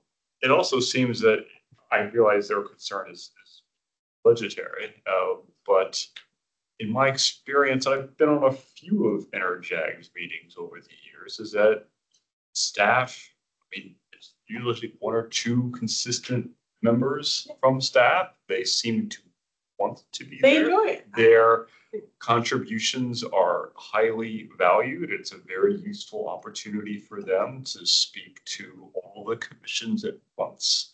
In an informal setting. In an informal setting. Yeah. So it seems that it's always had a valuable purpose. I don't recall exactly what the language was from when it was started, but my recollection is that it has almost always been treated as a body where the members could talk to each other in that informal setting and bounce ideas off of each other and kind of align what our thinking is on upcoming issues. That's exactly what it was. Yeah, it has never been a highly focused where we're trying to come up with particular outputs. And I don't know what the history of the 14 years is, but of late, we've also made it important that the chair and the vice chair are a part of the contingent of each of those commissions, which is great for being able to talk about all kinds of things like, oh, this person is up for leaving the commission, and they want to stay involved in Arlington. Can you take them? And like, that's very useful. We've even discussed how we don't have it with sports commission. So it's a loss. Yeah. Yeah. So, okay, more to come on that. The public, so I'm skipping the ones. Thank you for the report, Neil, on the pedestrian advisory committee. Plan links to Boulevard. I think we could take that off. Right? Yep. Yeah. Yep. Public spaces master plan. There's going to be a retreat-like meeting sometime in late July. I'm not sure how many of us are allowed to go, but if more than me is allowed to go, Trudy. I think it will be made public, which I'm excited about. I'm not positive because we went back and forth on that at the last meeting. Oh, yeah. With me advocating for public, obviously, and it's in the middle of the day, like it's inconvenient. It'll fit my schedule, but it's inconvenient, so we'll let you know. So it'll be a bunch of all retired people. Perhaps, I don't know. Okay, and then just going through to site plan review committee, we have a few things to talk about. Brookfield, TSA. So Gary is agreeing to take over for Shruti on that one. Thank you. Clarendon was withdrawn, so we can take that off. And Crystal Plaza, Gary as well is gonna take over for Shruti on that one. Did we talk about that? Are you on Crystal Plaza? Is that W? No. There's a W and there's an M. Yeah, and one I was gonna help out with is the M, Crystal Plaza Apartments, 2101 and 20. Yeah, I think we had talked about that maybe last meeting. And yeah. There's a potential for you both to discuss about this because you're both working in a similar area. Did we talk about that? No, you're thinking about W is the one that Claire is on. Yes. Yes. Why did I mark this? Sorry. Okay, so that's gonna be so that one's gonna be Gary and Claire. But Shrudi's gonna. Okay, then I say that you take the other one as the primary. That's perfect.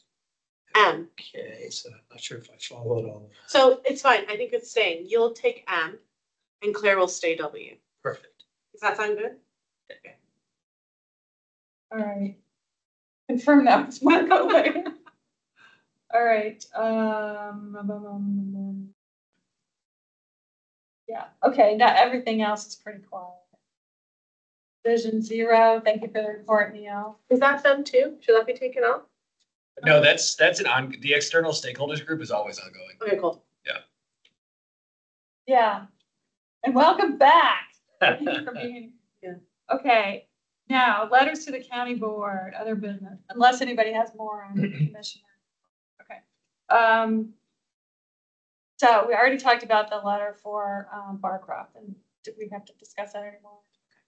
All right, and then we have 2 letters I would like to talk about: the deer management plan letter and the weed ordinance. The weed ordinance is probably the easier one, so let's just do that one first.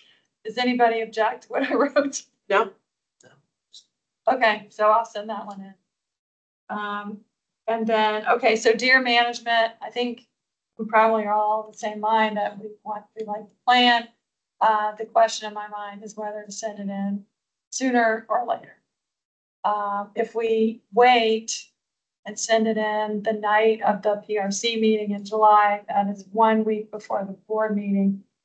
I think we have one shot at this and one shot only. I don't think the staff has the wherewithal. They've been working on this for years. I don't think they have the wherewithal, but if it fails the county board vote, that they're gonna bring it up again. So my feeling is everybody in this room do the engagement and send it to all your friends. Yeah. And send it to everybody you know and send it to your civic associations and everything. So my preference would be to get our letter in sooner than later. But I can see some value if you have strong. The only question I had was if there were other community groups we could include in the letter besides just Eco Action. I have been trying. I think we're gonna get Nova Audubon, Bird Alliance. And Arlington Animal Welfare League came out against it. Of course. Well, of course they did. They're raising money on it. Right. No, we're allowed to be public. Some reporter's probably gonna. It's a matter of public record. It's not, I mean, no one's been secret about this. Yeah. Yeah. They're. It's. So what happened in the last public engagement is, it was a barbell response. So there were almost nobody who was medium about whether we should do it. There was extremely, don't do it, and extremely, please do it. Well, I think there's a couple things to So do. we have to make sure that, you The know, letter meets that. On timing, I would consider that there's also the thing that like later is more top of mind as well. If it takes us longer, then that makes sense. But to do it, the week before is great, like let's in on that. And I think you should speak at the meeting. And I think Marco I can would love to, help with but the I'm on range. vacation. Oh, shoot. Well, perhaps Gary or someone else would be willing to do it. Yeah, we can figure out the timing. Yeah. Yeah. Yeah. Because I think that makes more of a difference to me in terms of top of mind. I don't know though. Is that the kind where we don't get a seat at the table? It would be public. It'd just public be comment. regular public But comment. we get recognized at the beginning of, sorry, Mark, I don't know if I'm right on. So you get No. recognized at the beginning of the section Yes. that the Parks and Recreation Department gets to speak on the item. That makes sense. So like if there is a letter that's submitted by the commission, you would have the opportunity to speak about that letter at the meeting. Just as regular public comment or like? No, I think, The regular public comments at the beginning. yes, it's as the commission. So there's It's a. right before there's- the item. Oh, it's before. Item, right before. So it'll go public comment. Anybody can talk. I'm gonna get up there and talk about recycling cans, whatever I want to talk about. Then meeting agenda goes on. When the item comes up, we speak for Oh. our 3 minutes. Oh, okay. And then the presentation from Parks and Recreation Commission, then the item gets presented to the board and they vote on it. Okay, Yeah. okay. So it's a good time. I mean, good moment to do it. So Gary, are you available that day? Yes. We'll figure that out. Okay. If you're not, I can hopefully. And then anybody else who wants to Definitely do it. go and do public comment, they should do it. Yeah, Because that the too. more, the more people who go and do their, but it's kind of a pain because you have to sit there and wait your turn. Yeah, I don't know if you're actually allowed to public comment and also be the PRC talker. as No, I well. don't think you. Yeah, but That's just a good somebody question. else. Yeah. That wouldn't be right anyway. Correct. Okay, all right, so, so what do we just, so what do we have a consensus that we should wait on the letter? I mean, I haven't had a chance to look at the revision. I just saw the first. The deer letters. Yeah. Oh, it's just slightly different. The deer letters. Yeah, I mean, I say, let's The meet meat letter is the one that changed more. I mean, is there a reason why? And I noticed the Eco Action letter does something similar. Is there a reason why we're not saying what the recommendation is rather than just saying we support the conclusion of the board? You mean, killing Bambi? Yeah, Cullick, yeah. I mean, Yeah, it's because it sounds like you're killing Bambi. I mean, we can maybe add like, we believe in the research and the data contained and, Americans don't talk about death. I don't know. Yeah, that's true. It is very American. I mean, what's more American than whipping out your gun and just shooting stuff, When right? I explain the strategy to people, I feel crazy. Yeah, I feel insane. Like, what to work for that company? What a company. I don't know. It just reminds me of when I had a bunch of missionaries come work at my park during COVID. Love it. And they were from like Iowa and Wyoming places. And the deer were there, like eating everything. And they're just standing right next to us, eating everything. And they're like, why are these deer? Why are we shooting them? I just couldn't understand it. They're like literally domestic. They're just like, oh, they're our pets. Yeah. It's not even just American. Arlingtonian. So it's for political reasons that we're not actually identifying what we're. Sure. Yeah. Sure, okay. Well, I mean, what do you think is more persuasive? Yeah. I understand the desire not to call attention to this, but the cat's out of the bag. And I mean, unless we're concerned that this is going to bias the board, in which I certainly hope it won't, because I certainly hope they understand what they're voting for, regardless of how they vote. I mean, but I don't know what the opposition will be like, I don't know who's. We know what the opposition, of course we know what the opposition would be like. It's what they're always doing. I hope that they're not organized. They are very organized. Oh. They had people. Okay, they're very organized. Okay. All right, well, let's consider it then. Put forward language. I mean. Yeah, we decided to wait a month, so you have to. Yeah, think about it. Let's think about it. That's what the value of the time. Yeah, I mean, yeah, it's not just one option. I mean, it is presented as, we're not eliminating possibilities. Well, they are eliminating the sterilization. Yes, because that obviously is not going to work because we don't physically on an island. That never works unless you're physically on an island. And we are not. So yes, they're eliminating that, but all the others that require more resources, well, they'll continue to do minor fencing. So they're not eliminating stuff, but they're also not dedicating resources to it. So it's what all of these, I mean, I've seen a lot of them and they all use the same kind of language. This is our preference. We're not ruling those out, but we're not also going to spend any money on them. So we're kind of ruling them out. We're just not seeing. And that's what this is more or less doing as well, because that's best practice. That's the best practice. Yeah, I mean, it's based on science. But hey, I'm up for experimentation. Let's see. Just a clarification. So in that letter, when we're saying the PRC supports the development and implementation of the strong, effective deer management program proposed by the county staff, talking about the culling program. Yeah. Okay, not like some other program that they're considering. Okay. That is the program they're considering. Okay. Now, what they haven't decided yet is who's going to do it and how it exactly is going to happen. But those are details. Well, this step is how do we do it?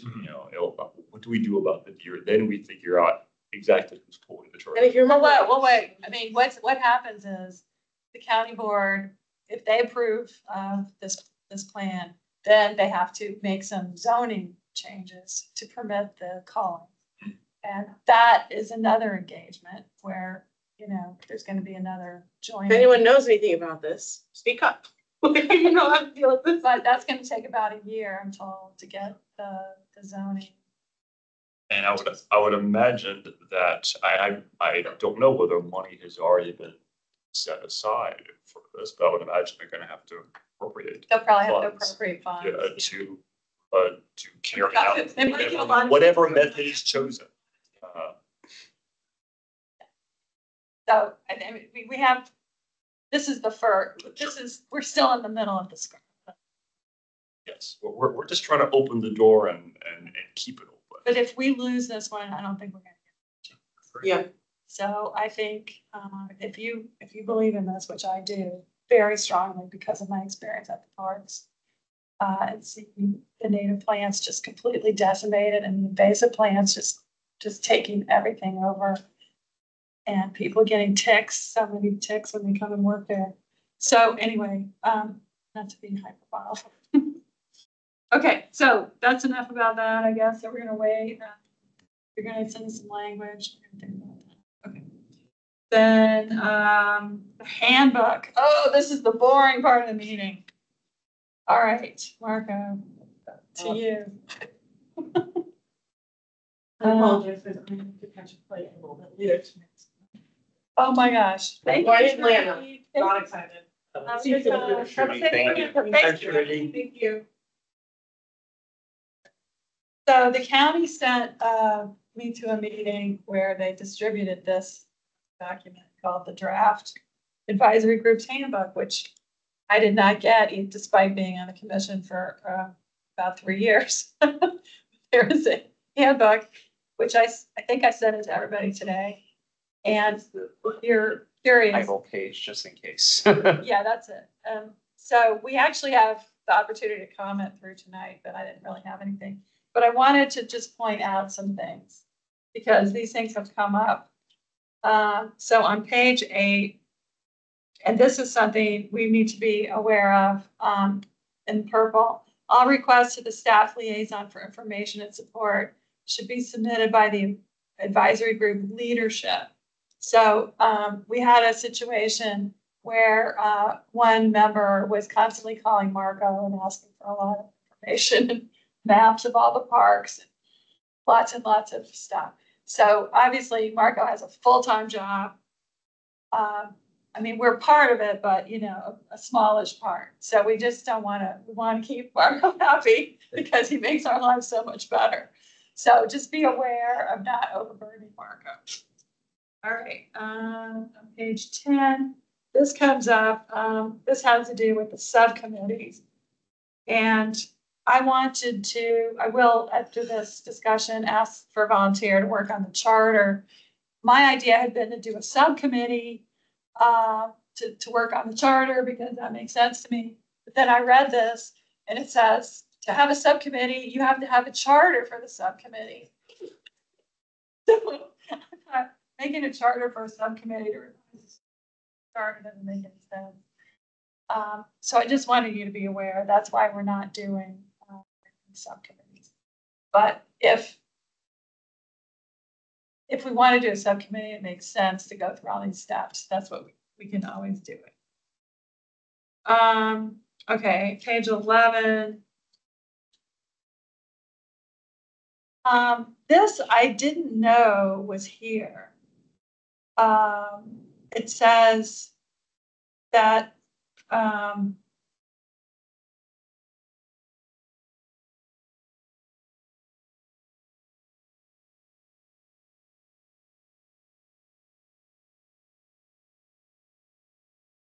think this is on this page. Oh, sorry, I was on the wrong column. Okay, it's under number 3. Coordinating with the county staff to develop community engagement opportunities outside of regular advisory group meetings to educate the public on issues and provide feedback.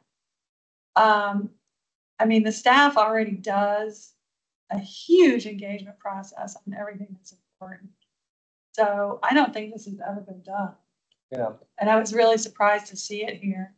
But just keep it in the back of your mind if something comes up and we don't think the staff is looking at it in enough detail. I'm wondering if this is relevant to other commissions that do that sort of activity, but yeah, that's something to think about. I Yeah. know, the pedestrian advisory committee supports Walk Arlington. Yeah. There's like a series of events that they support at some point. I can't remember when though. So it might be because of that. Yeah. Yeah. So anyway, something to think about. I don't know. It's here.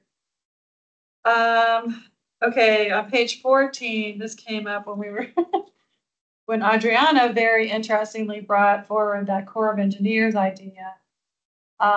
We decided not to file any comments with the Corps of Engineers, which was the right decision.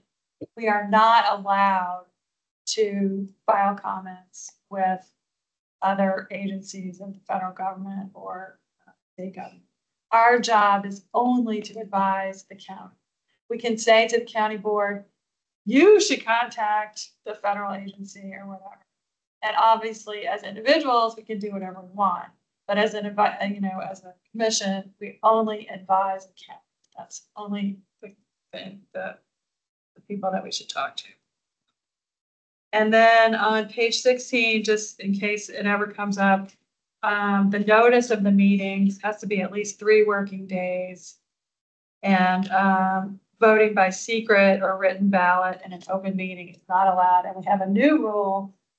You want to go ahead and say it? Oh, please. So we have a new rule that when we have people online or when we have a meeting that's only online, we have to keep our cameras on. So that's in order especially during the voting. Yeah, that's in order to maintain meeting quorum. So let's say if in one of those instances you need to use restroom or need to come out for whatever reason, for the purposes of the meeting, that would count against the quorum. So making sure that we have folks on with their cameras on at the time, especially like you said, if there is a voting item, would be important. Yeah, I mean, I really think the only time it's actionable is when it's a vote. Right. But the advice is to keep on all the time, which is very bad. I'll just say for sustainability, it uses up a lot of electricity. It was on. And our next meeting where that would be applicable would be in September, just for everyone's information. That's our next all virtual meeting. Yeah. Okay, so that's it for the handbook. Does anybody have any other comments? Handbook. Okay. So at the back of the handbook handout, which I emailed to everybody, there is a group charter template. And then we also have our own charter as it exists from 2019 on the website. Essentially for that, and I have a copy here, which is the prize I'm willing to give to anybody who's willing to serve on the committee, which is not a subcommittee. It is a one-person committee, two-person committee to work on the charter. One person. Wow, it's one. I don't know how. Anyway, it's up to two people can be on the committee, and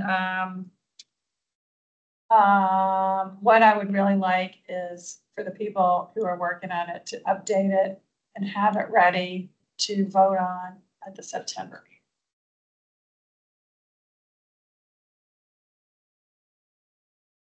meeting. All right, I'll do it. Okay. Is your concern that it's out of date in some? It's a little out of date. It has things that are not right anymore. It doesn't mention the Forestry and Natural Resources Plan. It doesn't talk about the Zoom meeting or the Teams meetings. And there's some other updates. The other question, and I wanted to mention this anyway, so this might be a good chance to do it. Thank you, Daniel, for being on our commission. We need more people on our commission. We're going to be losing Shruti and Dean and Mark, and maybe more. And so right now we have 13. If we lose 2 of those, we'll be down to 11. It's good to have 2 open seats. So what we really want to do is replace those 3. So, you know, it'd be great to get a lot more diversity in our group. I mean, I'm really glad with the youth diversity. I think that's really good. We've got that in spades because of Shruti.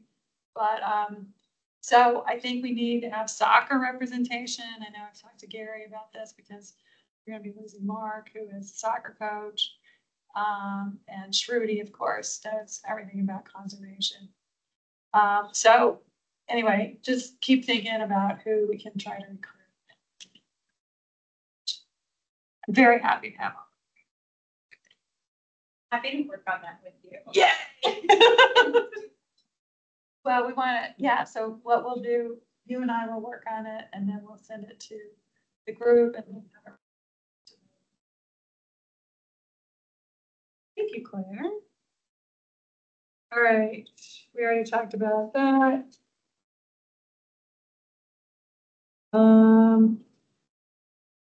At the same meeting where I got the handbook, I was told to ask you to please fill out the postcard for the Vision 2050 Arlington.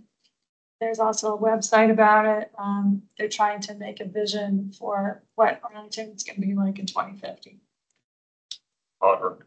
What? Hotter. Hotter. Okay, and then Marco has the field trip. All right, so this is actually going to be really fun. So we have DPR staff, Rachel Tolman, who oversees a lot of the nature centers in the county. She'll be providing us a tour of the Long Branch Nature Center at the August 20th PRC meeting. So that'll be a lot of fun. Actually, I think it might be the first time that our commission has visited a nature center. So it'll be the first time for everything. So it'll be the first time for that.